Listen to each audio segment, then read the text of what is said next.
What's up, world? I'm Matt Newberg from Hungry, and this is The Feed. Each episode, we'll dive into conversations with the industry insiders who are leveraging technology to shape the way we eat. On today's episode of The Feed, I sat down with Josh Hicks, co-founder and CEO of Season, a food as medicine platform that enables people with chronic conditions like diabetes to access healthy food through delivery services in partnership with their insurance provider. In this episode, we'll talk about the incentives of the healthcare system to support healthy eating, how Season was born out of meal kit startup Plated, and the role of data when it comes to at-home testing and ingredient-level nutrition data. Josh, great to have you here. Thanks, Matt. Good to be here. You got a really fascinating background, obviously. I'd love for us to start off and kick it off with like how you took Plated from this idea originally to the acquisition of Albertsons, and then kind of what was the enabling trend that allowed Plated to exist within the D2C space. Sure. So get this question a lot. We started Plated, my co-founder Nick and I, back in 2012, which through mostly good luck was the very beginning of the D2C era. It was in an era when Facebook ad rates were very, very low, and that wasn't some smart thing we did. It just was the environment. And so I think the two big things that enabled that business to work were, one, the relatively new channel that was Facebook, and two, people's desire for the product. Like everything, if there's not market pull, product market fit, by some name, people have got to want what you're selling, or there won't be a very big business. And I think people did then, and still do today, want to cook at least some. Not everybody and not all the time, but some people do want to cook. And I think people have less knowledge on average than they did, in prior generations. And it's just harder. Everyone's busier than they ever were before. We all work more hours. There's just a number of factors, I think, that have led to people wanting to learn to cook and to do it more, and also to do it, doing it a few times a week. Cooking a few times a week means that you may very well not want all of the ingredients and the sort of portioning that meal kits provides is a part of the value. So somewhere in those two things, we had a good business. It grew quickly, and ultimately sold to Albertsons. And then they took that brand and kind of ran with it and started to do some more meal solution type of products. Is that correct? Like something that required less prep on behalf of the customer, more grab and go, heat and eat, as I would say. They're doing a number of things, and I'm not there, and somewhat sadly don't know all of the experiments they're running anymore, but yes, the brand is still in various stores. It's still primarily meal kits, I believe, but they've experimented with different meal formats and other products over the years too. So I'd love to dive in deeper into, there was this moment, I was listening to one of your interviews with another podcaster, and I think you talked about that there was some moment where an insurance company called you up and said, hey, our patients are eating Plated, they're healthier, they're happier, they're loving this. Can we get this reimbursed? Essentially, what was kind of this unfinished business that you had from your initial success with Plated that you said that led you to think that this might be the next chapter with Season? Most of that is true. Nobody ever once said, though, we'd like to get this reimbursed. Mm-hmm. We've still not heard that, which I suspect we can get into. But essentially what happened was somewhere in the middle of the Plated journey, an insurance plan reached out to us and said, hey, we've had an awful lot of patients turn up at their doctor and say that they've gotten healthier. Sometimes it meant their blood sugar under control. Sometimes it meant other things. And the patient says, and this is all very self-reported, this is in no way a clinical trial, very anecdotal, but it happened enough that it got their attention. The patient would say, I'm healthier on these measures, and I think it's because I've been doing this Plated thing, or that's the only thing different in the last 6 months. And the the insurance plan was looking around kind of going, we can't get people to change behavior despite a lot of effort. And really what they're after is lower costs. So they'd like you to be healthier. Mostly they'd like you to be cheaper. And behavior change has been, a big thing. And these patients seem to be changing behavior, at least in a certain way, almost by accident. They didn't set out to do this. They didn't set out to change their behavior. And yet they did, and found themselves with at least a healthier, they just found themselves healthier. And they were interested in that. So they wanted to know what was happening, whether it was possible to scale. I think our team didn't know hardly anything about health plans back then. So we engaged, and now looking back, I realize we concluded this then, but I feel even more strongly about it now. There was simply no chance that we were going to contract with a health plan for a number of reasons, but we learned a ton about it, ultimately decided that we needed to focus on the core business. So put that research on the shelf. And then many, many years later, after I left Albertsons, went back and sort of, revisited some of these ideas. Fascinating.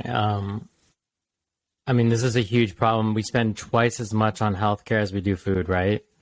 And we have these two very disconnected systems that I think you're now trying to bridge, and we'll get into that. But I guess talk to us about some of the biggest challenges getting between patients and clinicians and getting what I would, refer to as like adherence, right? When it comes to you should eat X or Y or Z, and kind of how Season is connecting these two just very disparate systems at a high level.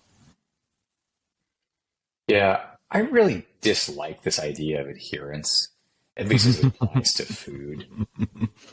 It's one thing to say people need to adhere to taking their medications or doing some other thing. I think food is different. It's fundamentally a consumer good. We all have to eat. Everyone who's so fortunate to be able to do so is going to eat multiple times a day. They're going to think about eating 10 times a day. It's part of our lives before it's part of our health. And so this idea that a clinician is going to tell you to eat less of this and more of that, and that, it's on you to sort of figure all that out, I think is really in a lot of ways unfair. I think all of us, to a large degree, end up just eating what's around us. You eat what's in your house, what's in your neighborhood, what's in your office. The most disciplined among us still do this. You eat what your spouse makes. You eat what's around, even if you're trying to eat a certain way. And the problem with that is, if you live in a place where you're surrounded by bad food, unhealthy food, you end up eating a lot of unhealthy food. And you can see this in heat maps of health outcomes and chronic disease in all kinds of ways. I don't think that's even controversial anymore. And so adherence implies, it's all just sort of free will. It's all what you're trying to do or not trying to do, without acknowledging that there's a huge social component and just environmental component to food. And I think that's actually really important. Love that. So let's dive into the Season. You're targeting, two different subsets of customers. People with pre-diabetes or diabetes, which if you look at the numbers, I believe almost just under half of U.S. adults fall into one of those buckets. And then pregnant women. So talk us through why you chose those two segments to go after in the market, and then kind of what the customer facing value proposition looks like. What does it look like start to finish? What does the experience look like start to finish for a member of your service? We're actually focused on diabetes, not prediabetes, high-risk maternity, and chronic kidney disease today. And there are a few other disease states that we plan to launch over time. And the reason for that focus is those are essentially the intersection of very prevalent, very common, and very high cost conditions to health plans. there's a big struggle around prediabetes, as we're learning, because prediabetes will probably lead to diabetes. But once that pre-diabetic patient has clinical diabetes, the full diagnosis, the odds are they'll be on a different health plan. And so the current health plan doesn't have very much financial ability to invest in prevention solutions for that person to avoid diabetes, which is a very sad thing, but is also a very rational thing on behalf of the health plan. It's a business thing for them. All of the executives that I've ever talked to would love to solve this problem, but they're faced with shareholders and P&L requirements and so on as well, and can't simply do things that they lose money on. So we're focused on those three conditions today. We'll be more sometime, hopefully, the near future. In terms of the experience and the value proposition, we essentially sell health outcomes to health plans. And what I mean by that is, in almost all cases, 99% of our patients, they're coming to us through a health plan, which is paying for everything. They're paying for the registered dietitian time, the medical nutrition therapy, the peer support groups, all of the programming, kind of broadly, and at least a portion of the patient's food. The only thing the patient's paying for is any amount of food above and beyond what the health plan is paying for. And we don't make money on that, so we're not marking it up. It's not a source of revenue for us. So in theory, the patient should not be paying any more than they were before for food. We are getting paid by making that person healthier and, in theory, less costly to care for the health plan. Fascinating. So what are those current costs, like just ballpark for a diabetic patient? What are we looking at here? Order of magnitude, and there's a wide range depending on comorbidities and geography and all sorts of things, tens of thousands of dollars a year to care for a patient with diabetes, or, and even more depending on the severity of chronic kidney disease. You end up on dialysis, and it's, sadly, many, many tens of thousands of dollars a year.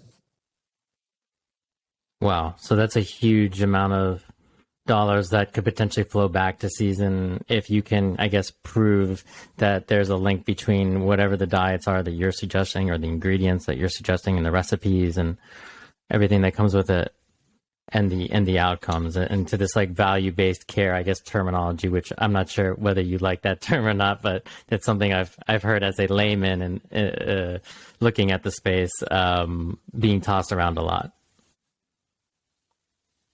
Yeah, some portion of that flows back to us. Most of it is kept by the health plan, as it should be.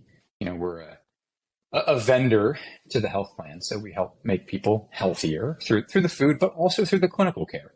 I think it's a really important part of it. The registered dietitian care, medical nutrition therapy, and otherwise is really important.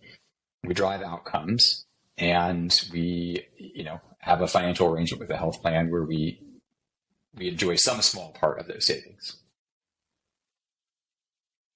So what does that look like when we look at like the consumer facing experience? How do you get onboarded? What does those first kind of steps look like? How am I even hearing about it, I guess, first and foremost, and then walk us through the customer journey of going through this program and how long it lasts, and kind of what that interaction looks like over time. You're likely hearing about Season through some combination of your doctor, your health plan, think the mailers you get in the direct mail you get at home, and or direct reach out from Season. So in some cases, the health plan will give us contact info. They pre-vet all of the marketing, and we'll reach out to the member as well. It's usually some combination of all those things. So you hear about us through those channels. You choose to enroll optionally. I mean, it's an offering by your health plan. There's certainly no requirement. You would attend an initial visit with a seasoned dietitian, and that person would instead of just giving you advice, which is, we think, our kind of big reason for being, right? The advice is helpful for some people. Dietitians do a lot of great work today. Some people are able to take the advice and turn it into action, but most people aren't. Most people are not able to take even simple rules, and certainly not very complex rules. And the more complex the chronic disease, as a rule of thumb, the more complicated the nutritional guidance is going to be. Most people are not able to take that and turn it into action in their real life. They're told to eat very little sodium because they have a new CKD, chronic kidney disease diagnosis. Most people don't know where sodium is. And even if you are able to learn that it exists in these 10 foods, you may not know what foods are in a restaurant meal. You're surely going to end up having a busy, harried night one night after work, and you're trying to get the kids fed, and you're just busy, and you don't know what everyone might eat. You're running through the airport. Like, it's just life. Like, these sets of rules are not that helpful for real life for almost anybody. And that is the problem that we're solving. So instead of a pamphlet with a bunch of rules, what the patient gets is an app. Software changes everything. You think about the industries that have been changed by software, and you can kind of pick your favorite, app on your phone today. Many of them have really changed how we live and interact with the physical world. That's how we see ourselves helping to change the food environment for the patient. So we can, through standard software techniques, AI and otherwise, help the patient find food that the whole family will like, right? We take a bunch of preferences from them, and then we improve on those as we see how they use the service. We can help them find food that meets their budget, their preferences in terms of how often they cook versus how often they're getting prepared meals, that meets their cultural background, right? Which is just another way of saying that they'll like. If you try to get people to eat food they don't like, people won't do it, or they won't do it for long. And then also, by the way, and I think this is about the right order of importance, that also, by the way, meets their clinical recommendation. Because I just don't believe that anybody sits down and looks at the menu and thinks, what were those 5 things I was supposed to avoid, as their first thought, right? The first thought is, what looks good on here? I'm not supposed to have that thing or this thing. Okay, great. I've picked out the 4 things that I might like. Now I'll think about which of these I'm allowed to have. And so we just make that all automatic for people. Amazing. The software-centric approach definitely reminds me of, I guess, how you thought about, I guess, Plated as being a software-first company as well, from what I've heard. And I'd love to dive a little bit more into what that means on the supply side of things. So, your doctor says that you need to avoid X, Y, or Z ingredient. I'm assuming that you have a lot of data on what specific foods and meals contain what macronutrients, et cetera. And then you basically integrate into these various services, whether it's an Instacart or it's a meal kit company like a Territory Foods. Just help us think about how Season is integrating with these various marketplaces and kind of first-party meal kit companies, and kind of what the tech looks like from that side. I think the big unlock here, which is still underappreciated, is COVID. A lot of tragedy, but the silver lining is every single food company that survived, restaurant, food cart, grocery store, everyone that survived has a digital ordering platform now. You didn't make it through the pandemic if you didn't have a way for people to order delivery, curbside, et cetera, et cetera. And so with those platforms come the ability to integrate in various ways. Some APIs are better than others. Some software is better than other software, but it's possible now. And that's what we're doing. It's possible to integrate to over time, all of these businesses, and we're not asking them for economics again. We don't make money on the food. I think that's important. It allows us to partner with as many food companies as is reasonable or helpful to the patients, and for us to not have an incentive to put more food on them or specific food on them or anything else. Fascinating. I know one of your investors is the co-founder of Instacart, and I know that they rolled out something, it sounds like very similar to Season, where, essentially it's a care cart where a doctor can add something to your cart and essentially send it off. I guess the main difference here is that they're not really integrated into insurance companies. But I guess what are to re-emphasize this, they do not deliver clinical care, right? Like that I think is the important part, especially to a consumer audience. Like, yes, we are in some ways a food company or related to a food company, and everyone tends to focus on the food and how do you partner with these companies. That stuff is really important. We also employ a nationwide practice of registered dietitians. It's not a network. They work for Season and they deliver clinical care. They see patients day in and day out virtually and deliver, best in class medical nutrition therapy and other forms of dietitian care. Instacart's not doing that. I don't suspect it's something they'll ever want to do. We've been partnered with them for a long time. The work they announced is very, helpful to us and complementary to the efforts that we have. I view them very much as a strong partner.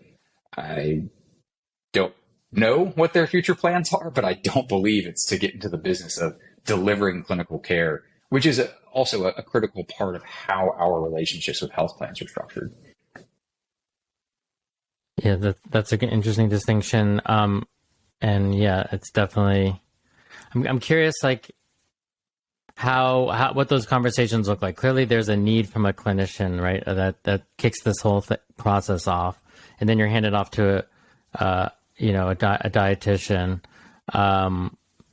How are they looking at, essentially when they're treating these patients more as consumers and they're thinking about their lifestyles and habits and behaviors and their various patterns between eating out and staying at home? How are you figuring out, okay, I want to give them groceries this week, or I want to give them pre-prepared meals from Territory that week? How are they designing these kinds of regimens and plans?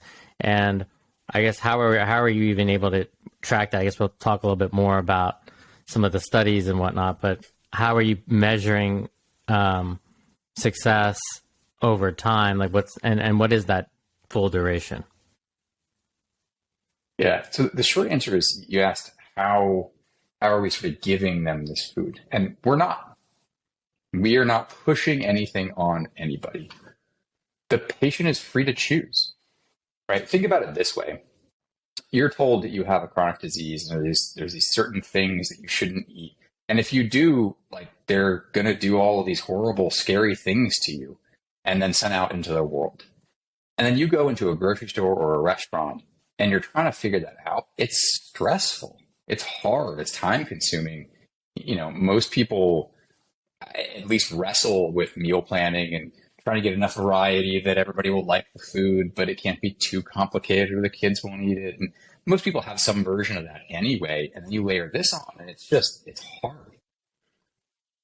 What we're doing is flipping that model on its head. Here's an app that integrates into grocery stores and food companies of various kinds.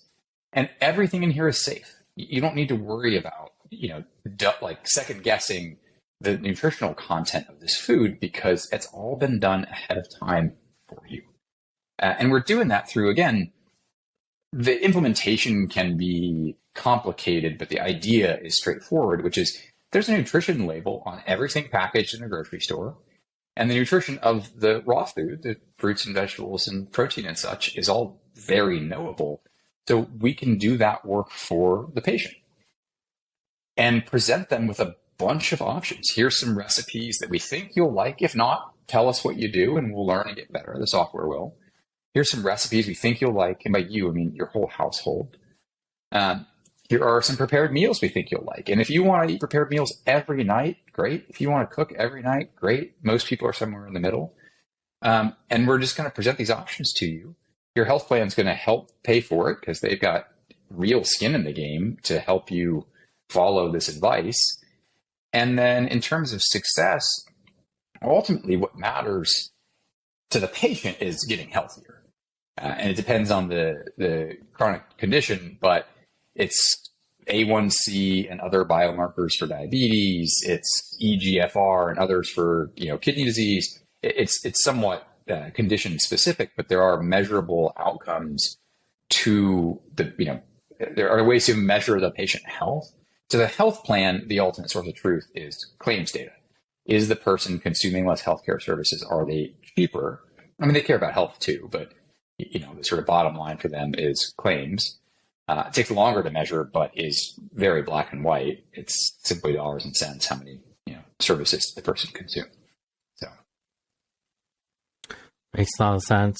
What if I want to order DoorDash or Uber Eats restaurant meals? Are those also potentially subsidizable by insurance companies? I guess what's the extent of the criteria you're looking for when it comes to these partnerships? And I guess, is there any that I missed other than Instacart and Territory Foods? No, well, I mean, so first off, we're partnered very actively with Instacart, Walmart, Territory, and to a lesser extent with a very long list of other companies. Again, our model is to not make money on that food, so those partnerships are relatively straightforward. We don't need to go negotiate with them. We simply want to drive new customers to their doorstep. In terms of Uber Eats and DoorDash and all of these, the health plan dollars can be spent anywhere. This is a clinical intervention. There's no regulatory issue. Once it's all well structured, the patient can spend the food dollars, the food credit, on any kind of food. It's all being put through the seasoned filters, so it will be food that is healthy and safe for them. But Uber Eats, restaurants, really wherever. That's fascinating. I would love for you to talk a little bit about some of the early clinical trials and whatever detail you can share. You have partnerships with healthcare systems like Common Spirit, Cricket, and Geisinger. I know that they were one of your the latter was one of your earlier partners, and you kind of took on some of the work that they were originally doing. If you could share anything about that, that'd be awesome. There's very little specifics I can share right now. Those studies are all in various stages of completion.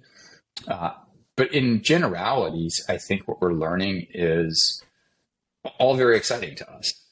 And it's proving out a lot of the early thesis, which is if you make it easy to eat well, people will do it, right? Most people want to get these conditions under control. We're learning food is a great engagement mechanism. The plans care a lot about engaging members and delivering a great patient or member experience to them. And everyone can relate to food. So that's a very helpful part of our partnership with them. And certainly there are a long list of, smaller, more operational details around how we interact with patients, how we're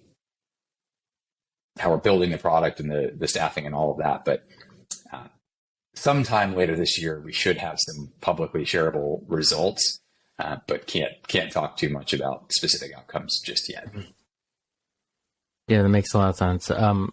Anything with regards to the food pharmacy? I believe that program that you guys kind of took over from Geisinger and one of your advisors started. Yeah, so it's Geisinger. It's important.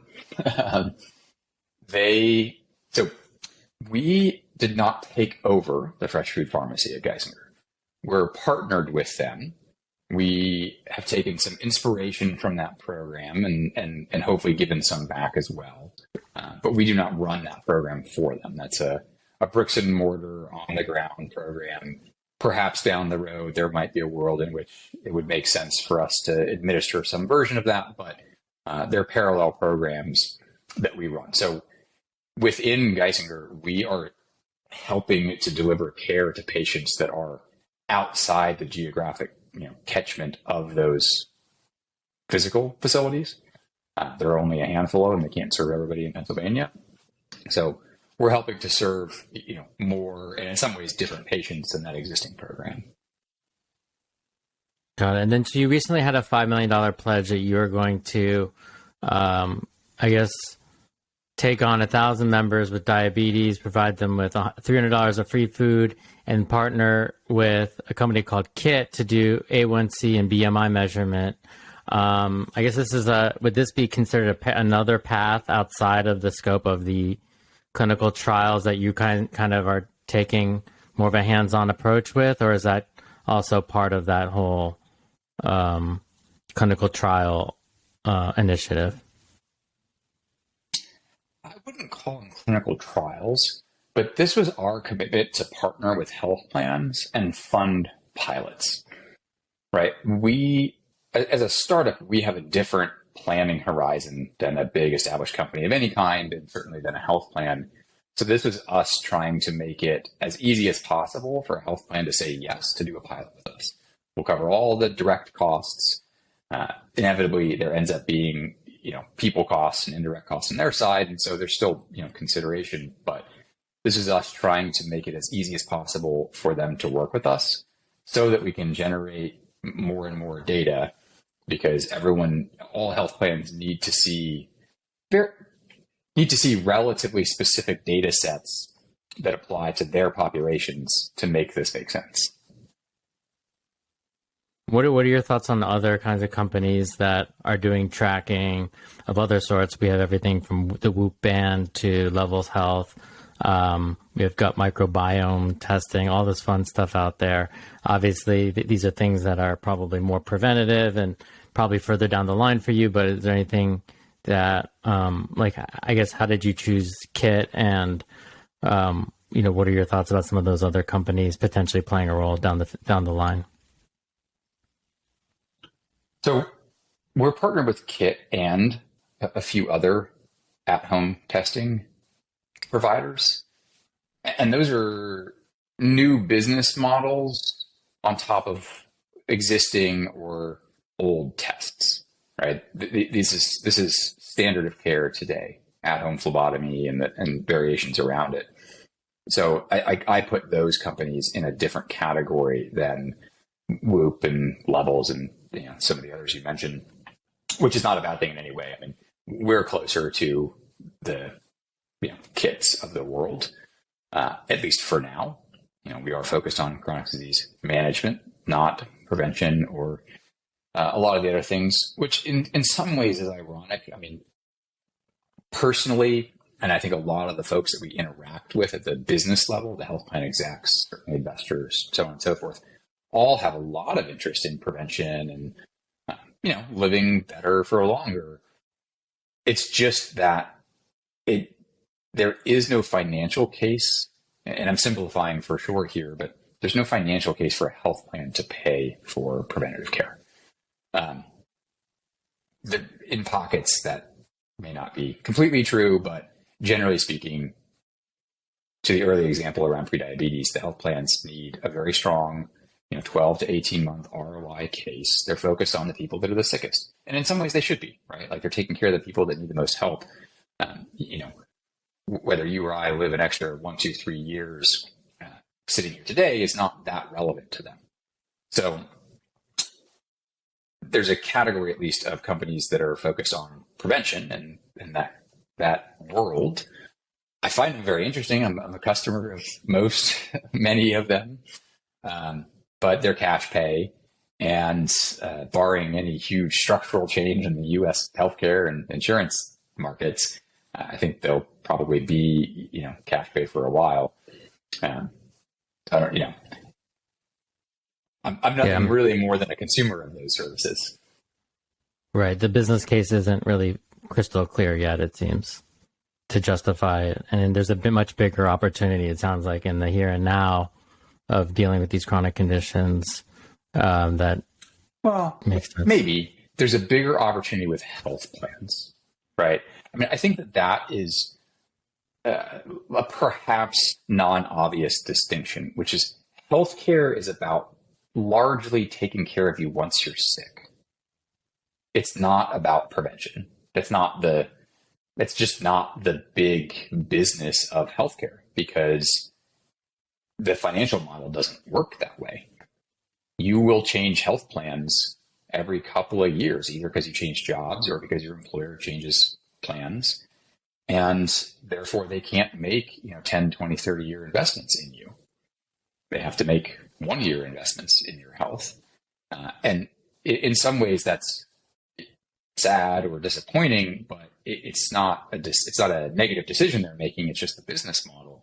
So you look at any of these devices that are telling you things about what almost certainly is making you healthier many, many, many years down the road. I personally think that's really important. I find it empowering. I've noticed improvements in my health through the use of some of these devices, but that is necessarily or definitionally my responsibility, not my health plan's responsibility in the current system. So I don't know if it's a bigger or smaller opportunity, but it is a very different opportunity. It's a cash pay consumer opportunity, right? Health plan one. Yeah, harder to quantify today. I'd love for you to touch on, kind of solving another problem, which is very, I think, related to this, which is, food access and kind of food deserts. And I guess through integration with SNAP, can you talk a little bit about your integration there? I know that Instacart has also done this, and that we're in very early stages of a lot of these online food retailers, turning on the support because there was a lot of red tape around it, but now it seems to be there's a lot more innovation there. Just talk a little bit about the importance of SNAP. I think there's a couple of different related topics there. So food deserts, the definition of food desert that I hear most often is having two primary factors. One is access and the other is affordability. I think, and we put out some work on this last year, I think on the access front, there is no longer an issue. Between Instacart and Walmart, they deliver to roughly 97% of the country now. 97. The meal kits and a lot of the more, shipped rather than delivery model companies deliver to 100% of the country. So there is virtually nowhere that you can't access fresh food, healthy food anymore. Next question is, at what cost? There's delivery fees, there's shipping fees, there's other things, and that's fair. The way that I would think about that, though, is there are a number of at least potential ways to bring costs down. The most straightforward, in my opinion, is software. Software can go help you find those 3-ingredient recipes, which turn out to be what most people want to cook on a given night anyway. Most of us want simple and easy and tasty. So, handful of ingredients, which makes it lower cost. Those kinds of things you can find. You got to sort through all the other, recipes, all the other ideas. You got to find stuff with enough variety and so on. But this is a perfect application for software. So finding the right foods to make is at least one lever in bringing costs down. Another, and this is Season's model, but asking health plans to pay, which again, at least in the case of a patient living with a chronic disease, seems to be something they're willing to do. And then another category is the government programs like SNAP. So SNAP is important. It's a big program. There are many Americans that are eligible and using it today. Retailers have been able to take it for a very long time. You're right, the online landscape is shifting, but again, Season is not a retailer, so we're in many ways not part of that system. If you're going to use your SNAP benefits at Walmart, you're going to use your SNAP benefits at Walmart. We don't really have a role to play in that per se. We're just a pass through. Right. Which I think is a huge opportunity if you think about, programs like Double Up Food Bucks and other things that incentivize people to use those dollars and stretch their budgets wider to get access to more healthy, nutritious foods, because SNAP only solves one aspect of that, right? It only solves the cost side. It doesn't actually look at, okay, well, how am I actually spending those dollars? If I'm put in a sandbox where all I can eat is healthy food and there's only upside to any decision I make, that's a lot more justifiable for the government to put more money into it, or to offer more incentives, or to find more interesting correlations between certain behaviors and specific outcomes. Sure. It's a very loaded topic, though. Let's look into the future, which I love to do, obviously, looking at the future of food. And you've said before that Season wants to be the Google Health. Sorry, there's no Google Health. Maybe there is. Google Maps of food for consumers. What does that mean? To us, what that means is helping to organize all this information in ways that is actionable, right? I mean, it's an imperfect analogy, but if you think back to the MapQuest days, you had a paper map. I mean, certainly you had paper maps, and then we had the first online services where you could plot from here to there, and you printed it out, and you had turn-by-turn directions. But they weren't very good at construction. They had no knowledge of traffic. If you got knocked off tracks in those turn-by-turn directions, you were at best reading the paper map again. So it was a step forward, but it wasn't all that dynamic. And, everyone kind of knows the progression. And today, I can get in my car and my phone will connect to it. And I'll say, I want to go from here to A to B. And by the way, find me a Starbucks along the way and avoid traffic. And I prefer not to use tolls. And I can do all that in 3 seconds. And then I'm going to get turn-by-turn voice directions, avoiding all of the various kind of pitfalls. And it's going to find me the fastest route. And it's a very helpful service.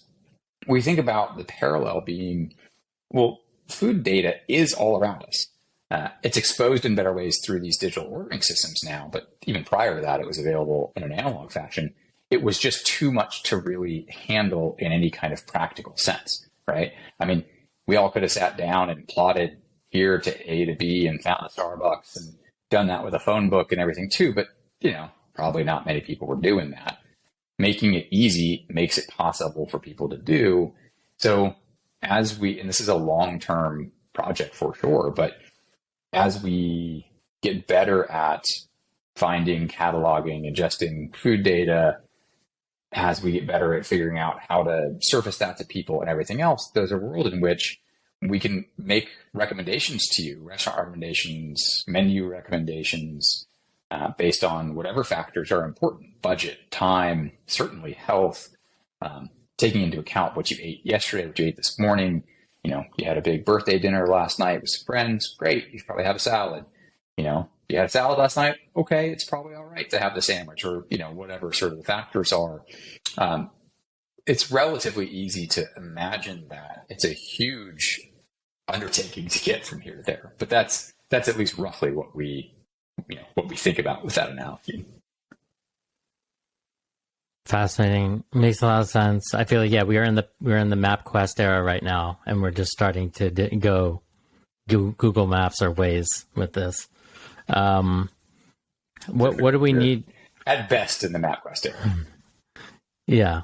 What do we need to do we touched a little bit on wearables and kind of that being more, this vision seems like more in the preventative space, right? Of being Google Maps, at least from like a broader consumer perspective. Like what do we need from the wearable side, and what do we need on the AI side to get to that vision where we have knowledge of how all these foods are kind of interacting inside of these black boxes called our bodies, and that we're making the right decisions? Because clearly it seems like that data around what the food is on our plate, whether it's coming from the grocery store, or it's coming from Uber Eats, or it's coming from any of these disparate sources, we're already, that problem is already kind of getting solved today. What else needs to happen? I think there are a number of big things to try to tease apart there. First, I would challenge that this is more of a preventative use case. I mean, certainly that is an important thing, I think, for us as a society to get to. But the reality is that today, someone can fact check this number, but I believe the official Medicare stat is the average Medicare member has 4 chronic diseases, right? That's average. So yes, prevention is important for all of us. And hopefully one day that stat is not as true, but there's a huge amount of people that just need care today. It's not a niche. So it's not just prevention. In terms of what I think we need to get from here to something that looks like that future, a lot of the wearables are pretty good, and I'm no expert, but presumably they'll continue to just improve at sort of standard hardware, refresh rates. I think the biggest single thing that's needed, and something that we're working on, is a motivating use case. I think everyone underestimates how expensive it is to build these kinds of products, right? I mean, Google Maps is the analogy probably breaks down here because, to my knowledge, Google put so much capital and so many resources into the actual mapping, but even just the engineering side of it.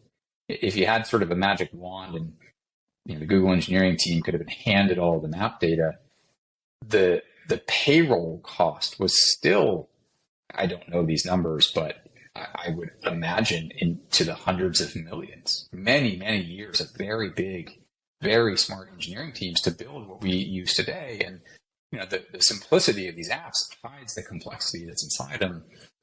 And so to get to something like what we've been talking about, you need a business model. You can't, even in the sort of 20 teens, raising hundreds of millions of dollars against no business model was next to impossible. And I think in a more rational world, which I think we're living in now, you can't do that. So you have to find something that people will pay for today. And that's part of why we've started with the business model and the sort of populations and the approach that we have.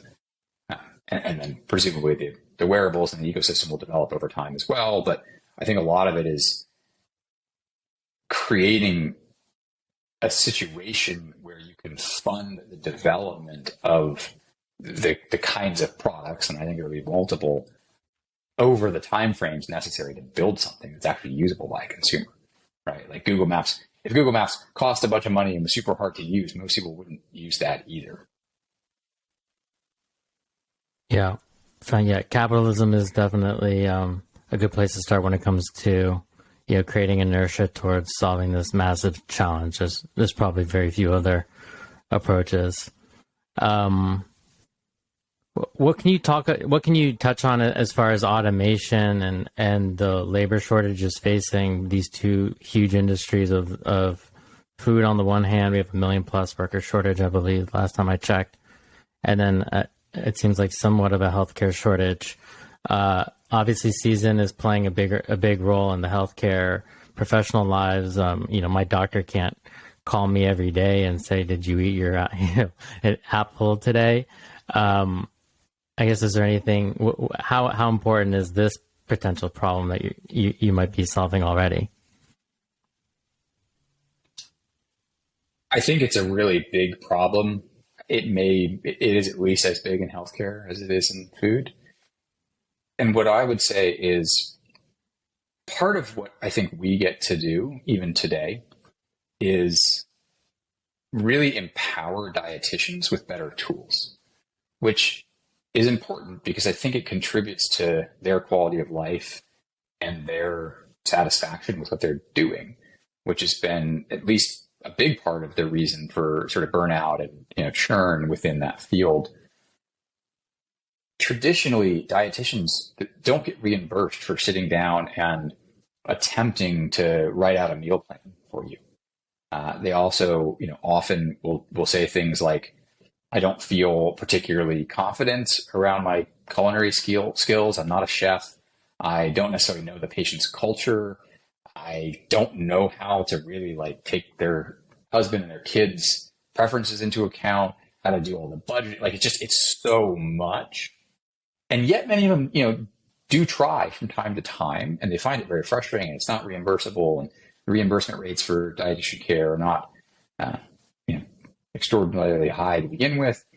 And so, but they know that it works, right? It is better than nothing. It's better than just the rule set. Building tools for them across the sort of clinical spectrum so that they can get as far away from as much manual work as possible, as close to the actual patient care as possible, and to make their advice to patients actionable is, I think, deeply satisfying to most. And that is a big part of addressing the worker shortage today in healthcare, at least in the little corner that we operate in. So that's the goal of your software that you're building for these dietitians, like help them, essentially give them these superpowers that they just essentially didn't have before. Absolutely. Give them superpowers that both drive better outcomes, which is why they got into the business. They care, they want to help people get better, and make them more efficient. Thanks for tuning in. If you like what you hear, please hit subscribe wherever you're listening to this podcast. And if you're curious to get a first-hand look at the cutting edge of food and tech, check out hungry.tv. That's Hungry with no U, where you can join in on live conversations like these or sign up for the free weekly newsletter.